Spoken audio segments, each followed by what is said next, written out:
আসসালামু আলাইকুম। প্রিয় দর্শক, অন্য মঞ্চের আলাপচারিতায় আপনাদের সকলকে আমন্ত্রণ জানাচ্ছি। আরো দুদিন আগে আলাপ করেছিলাম যে ভারতে এই মাসের মাঝামাঝি দুটি উচ্চ পর্যায়ের সামরিক কর্মকর্তাদের সম্মেলন অনুষ্ঠিত হতে যাচ্ছে। একটি হচ্ছে 13 থেকে 16 অক্টোবর দক্ষিণ এশিয়া সন্ত্রাস বিরোধী সম্মেলন 2025 এবং আরেকটি 14 থেকে 16 অক্টোবর অনুষ্ঠিত হবে জাতিসংঘে শান্তিরক্ষী মিশন পাঠানো যে দেশগুলো, সেই দেশগুলোর উচ্চ পর্যায়ের একটি সামরিক সম্মেলন। এই দুটি সম্মেলনে আমরা ভারতীয় গণমাধ্যম সূত্রেই জানতে পেরেছিলাম যে সেনাপ্রধান জেনারেল ওয়াকারুজ্জামানের সেখানে যাবার কথা রয়েছে, কিন্তু তিনি না গিয়ে সেখানে পাঠানো হচ্ছে লেফটেন্যান্ট জেনারেল মাইনুর রহমান, যিনি আর্মি ট্রেনিং অ্যান্ড ডক্ট্রিন কমান্ডের জিওসি হিসেবে দায়িত্বরত আছেন এবং সর্বকনিষ্ঠ লেফটেন্যান্ট জেনারেল। বর্তমানে যে 5 জন লেফটেন্যান্ট জেনারেল আছে তাদের মধ্যে সর্বকনিষ্ঠ, এবং এই বর্তমান সরকারের আমলে গত অক্টোবরে তিনি মেজর জেনারেল থেকে লেফটেন্যান্ট জেনারেল পদে পদোন্নতি লাভ করেন। যাই হোক, সেনাপ্রধান যেভাবেই হোক সুকৌশলে বা যে কোনো ভাবেই ভারত সফর এড়িয়ে গেলেন। ভালো কথা, কিন্তু আপনারা ইতিমধ্যেই জানেন যে আমরা গতকালকেও আলাপ করেছি যে পাকিস্তানের লেফটেন্যান্ট জেনারেল পদমর্যাদার একজন কর্মকর্তা আজকে, আমরা যে মুহূর্তে কথা বলছি, আজকে রাতে তিনি বাংলাদেশ সফরে আসবেন। 4 সদস্যের একটি প্রতিনিধি দল বাংলাদেশ সফরে আসছেন এবং লেফটেন্যান্ট জেনারেল তাবাসসুম হাবিব তার নাম। তিনি লেফটেন্যান্ট জেনারেল পদমর্যাদার প্রথম কর্মকর্তা যে তিনি বাংলাদেশ সফরে আসছেন, এবং এর আগে পাকিস্তানের কমপক্ষে 4 থেকে 5টি সফর হয়েছে।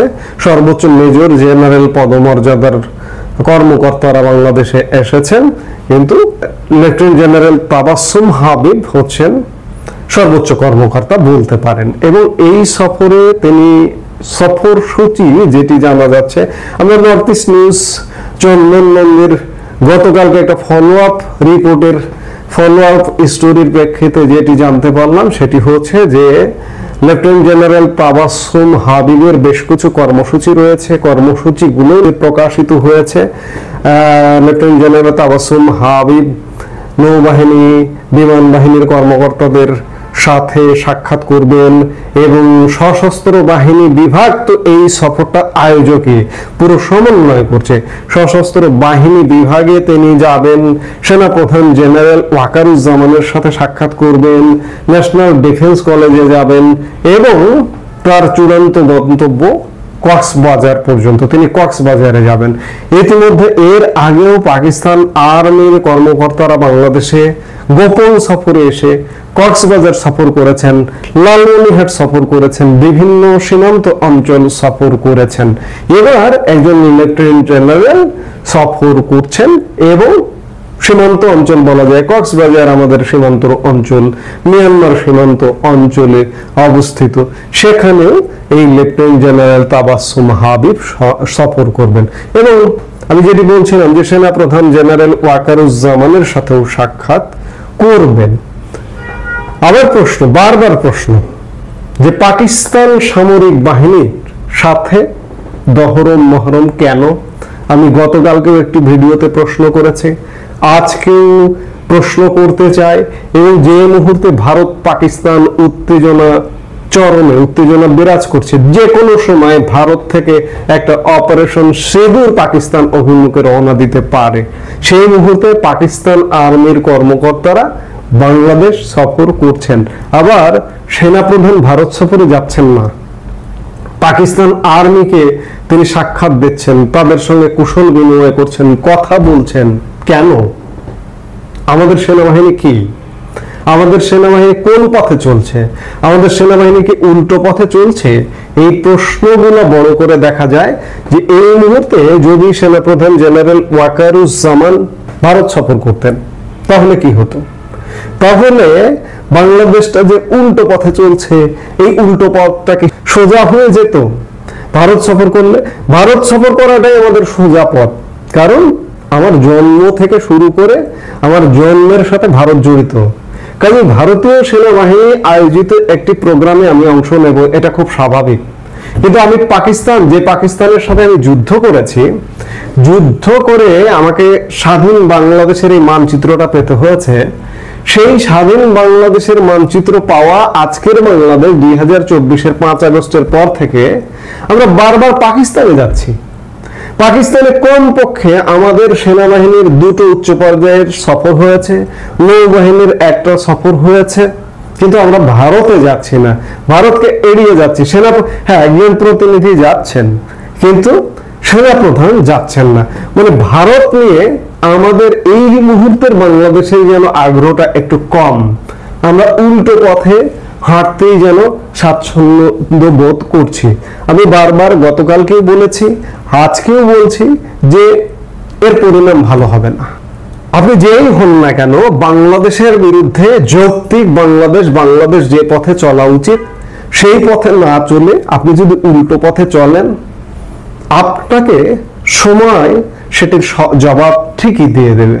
যে সেনাপ্রধান কেন ভারত সফরে গেলেন না, পাকিস্তান আর্মিদের স্বাগত জানাচ্ছেন, আর পাকিস্তান আর্মিরা কেন ঘন ঘন বাংলাদেশে আসছে, এটি সরকারিভাবে বিজ্ঞপ্তি দেন যে এই কারণে তারা আসছে, এই কর্মসূচি আসছে, কিংবা পাকিস্তান আর্মির সাথে আমাদের দহরম মহরম করাটাই কতটা যুক্তিযুক্ত এই মুহূর্তে বারবার আমি প্রশ্ন তুলছি। গতকালকে তুলেছি, আজকে খানিক আগে বললাম, আবারও বলছি, যে মুহূর্তে ভারত পাকিস্তান যুদ্ধ অবস্থার মধ্যে আছে, সেই মুহূর্তে পাকিস্তান আর্মি বাংলাদেশে আসছে এবং বিভিন্ন সময় আমরা পাকিস্তান আর্মি, পাকিস্তান সেনা প্রধানের কণ্ঠ থেকে শুরু করে আইএসপিআর-এর প্রধানের কণ্ঠ থেকে শুরু করে একাধিকবার ভারতকে নিয়ে আমরা হুমকি ধামকি দিতে দেখেছি যে এবার ভারতকে অ্যাটাক করা হলে পূর্ব সীমান্ত দিয়ে অ্যাটাক করা হবে।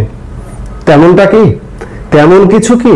আবার কক্সবাজার মিয়ানমার সীমান্তের দিকে যাচ্ছেন, আবার এর আগে লালমনিরহাট সীমান্তে মানে ভারত সীমান্তে পাকিস্তান আর্মির কর্মকর্তারা এসে সফর করে গেছেন। বাংলাদেশ নিয়ে কি আসলে খুব বড় ধরনের কোনো পরিকল্পনা আছে পাকিস্তানের? ভারতকে এই দিক দিয়ে আক্রমণ করবার কি কোনো পরিকল্পনা আছে?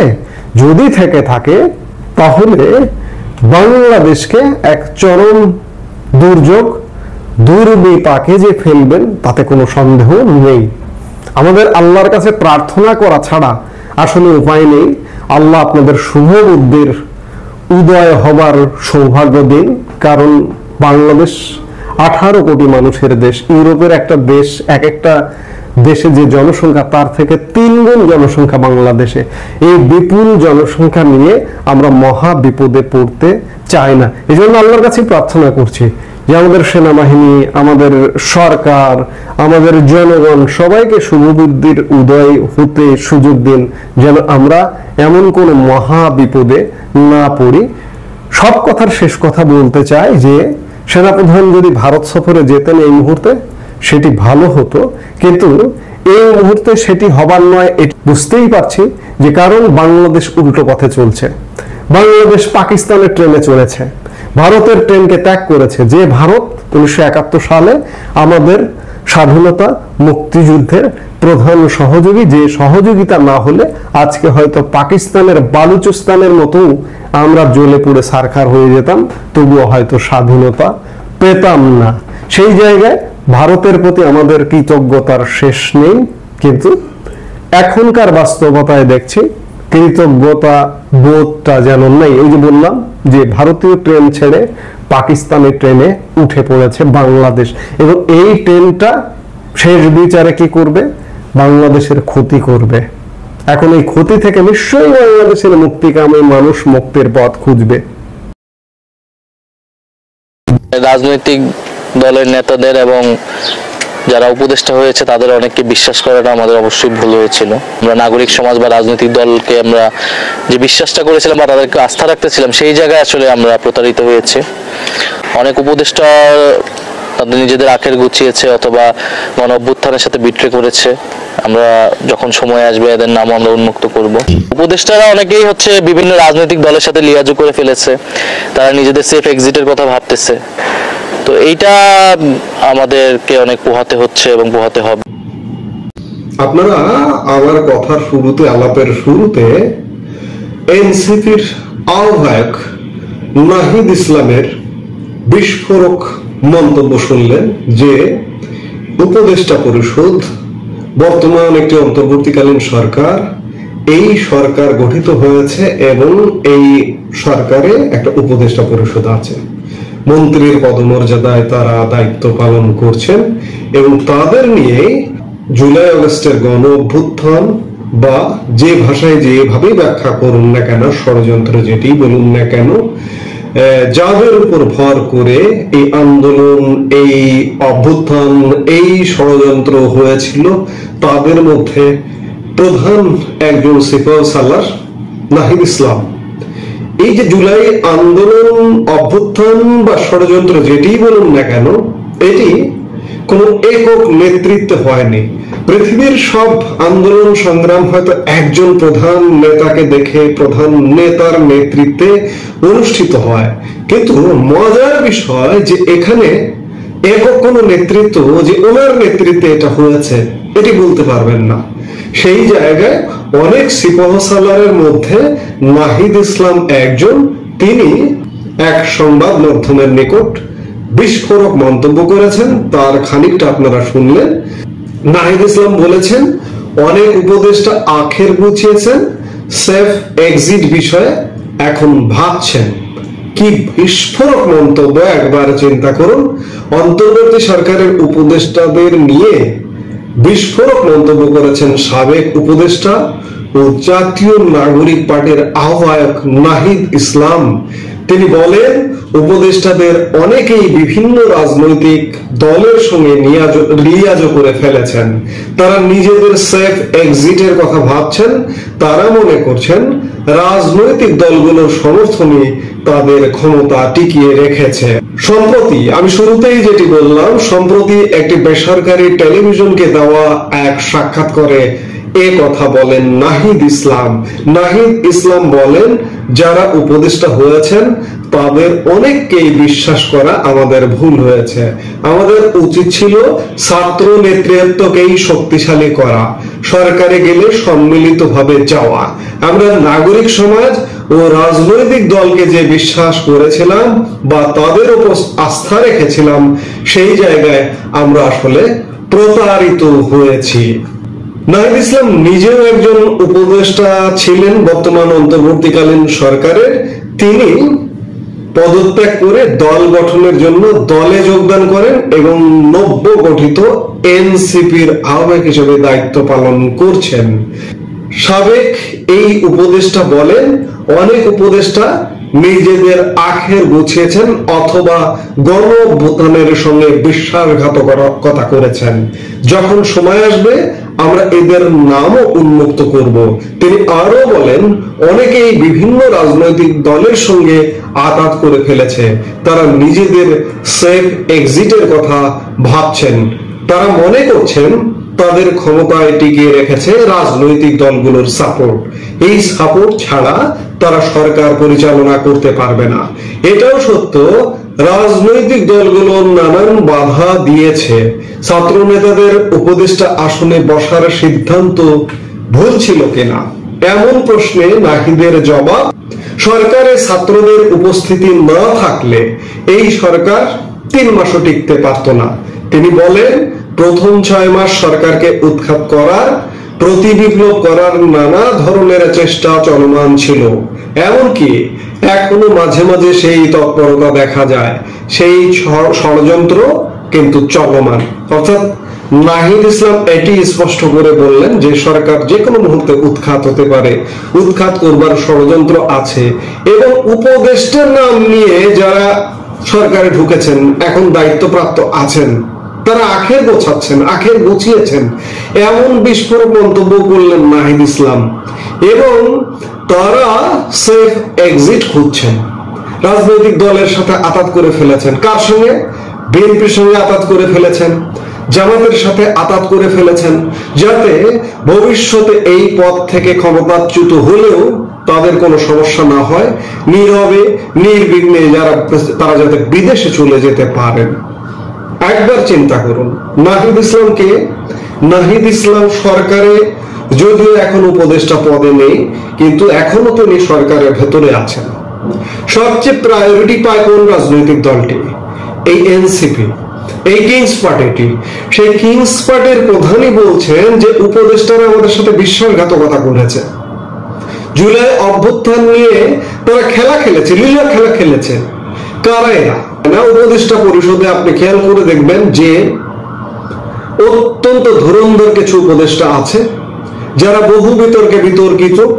তারা এখন এনসিপি কেও আসলে গণে না, এনসিপির ঘাড়ে পা দিয়ে ক্ষমতার মসনদে বসেছে। এখন অবস্থাটা এমন যে এনসিপির থেকে খাপছাড়া হয়ে গেছে। এখন বিএনপির কাছে গিয়ে আশ্রয় নিয়েছে, জামাতের কাছে গিয়ে আশ্রয় নিয়েছে এবং দেদারসে দুর্নীতি, দুঃশাসন, অপকর্মে লিপ্ত। আপনি কাকে বিশ্বাস করবেন? আপনি শুধু রাজনীতিবিদদের গালি দেন। এরা কারা? এরা তো সুশীল সমাজ থেকে এসে যা করছে তা ভয়ঙ্কর।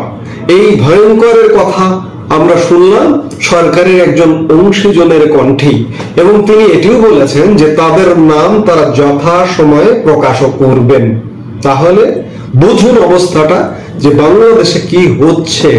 অর্থাৎ কিছু মানুষ আছে যারা সরকারকে দীর্ঘস্থায়ী, এই যে স্বপ্ন দেখায় যে সরকার, ইউনূস সরকার 5 বছর থাকবে, 10 বছর থাকবে, তারা দীর্ঘস্থায়ী করতে চায় এবং তারাই দুর্নীতি করছে, তারাই আখের গোছাচ্ছে এবং তারাই সেফ এক্সিট চায়। কি করা উচিত বাংলাদেশের মানুষের? বাংলাদেশের মানুষ এখনো কি বসে থাকবে? বসে থাকলে ক্ষতি, সীমাহীন ক্ষতি হয়ে যাবে। এই যে যারা আখের গুছিয়েছেন, যারা সেফ এক্সিট চাইছেন, তাদেরকে আটকে দিতে হবে, নইলে এরা পালিয়ে যাবে। আমরা সেফ এক্সিটের কথা অনেকদিন ধরে শুনছি, শুনতে শুনতে কান ঝালাপালা। এমনকি ডক্টর ইউনূস সেফ এক্সিট সন্ধান করে সেটার নিশ্চয়তাও নাকি পেয়ে গেছেন। ডক্টর ইউনূসও পালিয়ে চলে যাবে, উপদেষ্টা পরিষদের সদস্যরা পালিয়ে চলে যাবে। পালিয়ে চলে যাওয়া ছাড়া উপদেষ্টা পরিষদের সদস্যরা যারা ধুরন্ধর, তারা কিন্তু বোঝে যে এই দেশে যদি তারা থাকে, এই 1 বছর বা 14 মাসে যে কৃতকর্ম করেছে তার কৃতকর্মের ফল ভোগ করতে হবে। সে এই সরকারটি যে কর্ম করেছে তার ফল ভোগ করতে হবে। এই জন্য আখের গোছানো হয়ে গেছে, এখন তারা সেফ এক্সিট খুঁজছেন। এটা আমার কথা না, আপনার কথা না, সরকারের একজন অংশীজন নাহিদ ইসলাম হতাশা থেকে, ব্যর্থতা থেকে বলেছেন। এবং নাহিদ ইসলামকে অনেক চিন্তিত মনে হয়েছে যে উপদেষ্টারা সেফ এক্সিট নিয়ে চলে যাবেন, তারা আখের গুছিয়ে ফেলেছেন। নাহিদ ইসলামদের কি হবে? হ্যাঁ, নাহিদ ইসলামরা হয়তো আখের গুছিয়ে ফেলেছেন। নাহিদ ইসলামদের অনেক সমন্বয়ক ইতিমধ্যে বিদেশে চলে গেছেন। নাহিদ ইসলামদের মধ্যেও অনেকে বিদেশে চলে যাবেন সেফ এক্সিট নিয়ে। কিন্তু অনেকের কি হবে এই চিন্তায়, কিংবা নাহিদ ইসলাম নিজেও আটকে যাবেন কিনা এই চিন্তায় চিন্তিত হয়ে আজকে সংবাদ মাধ্যমকে বলছেন যে উপদেষ্টা পরিষদ আখের গুছিয়ে ফেলেছে, এখন সেফ এক্সিট খুলছে। অর্থাৎ এই যে অন্তর্বর্তী সরকারটি, এই সরকারটি বাংলাদেশকে ব্যর্থ করে দিয়েছে এবং দেদারসে দুর্নীতি করেছে, এখন নিরাপদে পালিয়ে যাবার চিন্তা করছে। বাংলাদেশের মানুষেরই সিদ্ধান্ত নিতে হবে এদেরকে পালিয়ে যেতে দেবে কি দেবে না। এই মুহূর্তে এ পর্যন্তই। সবাই ভালো থাকুন, সুস্থ থাকুন।